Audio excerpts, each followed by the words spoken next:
அனைவருக்கும் வணக்கம். இங்கே தூத்துக்குடியில் கனமழைக்கு வாய்ப்புன்னு போட்டாங்கங்க. ஆனால் எங்கள் ஊரில் மழைலாம் இல்லைங்க, சாரல் மட்டும்தான். லைட்டாக எப்பயாதாங்க. அதுவும் நம்ம பசங்க எல்லோரும் ஸ்கூலுக்கு போயிருக்காங்கங்க. இனிமேல் தான் வருவாங்க, கூப்பிட போகணுங்க.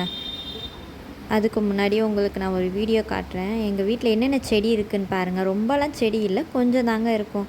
இது செம்பருத்தி செடி. ஆல்ரெடி ஒன்று இருந்தது, அதை வெட்டி விட்டுட்டோம். இப்போது மறுபடியும் தழுத்து வளருது. இன்றைக்கி மழை விழுந்துட்டதுனால செடிக்கு தண்ணி எதுவுமே விட வேணாங்க. 1-2 மொட்டு மட்டும் வளர்ந்துருக்கு, அதை மட்டும் வேடிக்கை பார்த்தோங்க.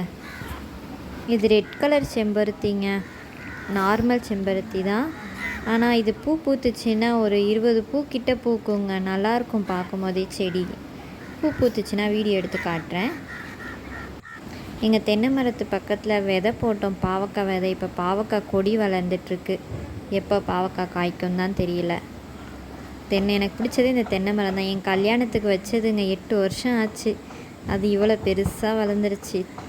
ஆனால் இளநீ எப்பயாதாங்க இளநீ பறிப்போம். ஒரு 50 இளநீ கிட்ட பறிப்போம். இதுவும் மாங்காய் செடி தாங்க. தென்னை மரத்து பக்கத்தில் தாங்க மாங்காய் கொட்டை வச்சோமா, அதில் அப்படியே வளர்ந்துக்கிட்டு இருக்கு. இப்போ தான் செடியாக வளருதுங்க. இனிமேல் தான் பார்க்கணும் எவ்வளோ பெருசாக வளரும்னு. இது கொய்யா செடிங்க, 3 இது வளர்ந்துட்டுருக்கு. எவ்வளோ பெருசாக வளரும்னு தெரியல, பார்க்கணும். இது வந்து சுண்டைக்காய் செடி. சுண்டைக்காய் போன வருஷம் வச்சவங்க, நிறைய சுண்டைக்காய் எடுத்து வத்தல் போட்டாச்சு.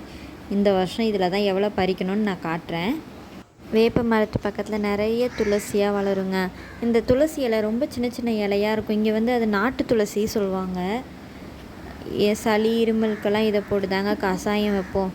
அதோடு இங்கே வெளியவே எங்கள் வீட்டு வாசல்லே இந்த குப்பைமேனி இலை, அப்புறம் முடக்கத்தாங்கீரை கிடைக்கும். முடக்கத்தாங்கீரை செடியும் இருக்குது. இப்போ தான் வளர ஆரம்பிச்சிருக்கு. இனிமேட்டு பெருசாக வளர்ந்ததும் நான் காட்டுறேன் உங்ககிட்ட. இது கொய்யா மரம் கொஞ்சம் பெருசாக வளர்ந்துருக்கு, இன்னும் காய்க்கலைங்க.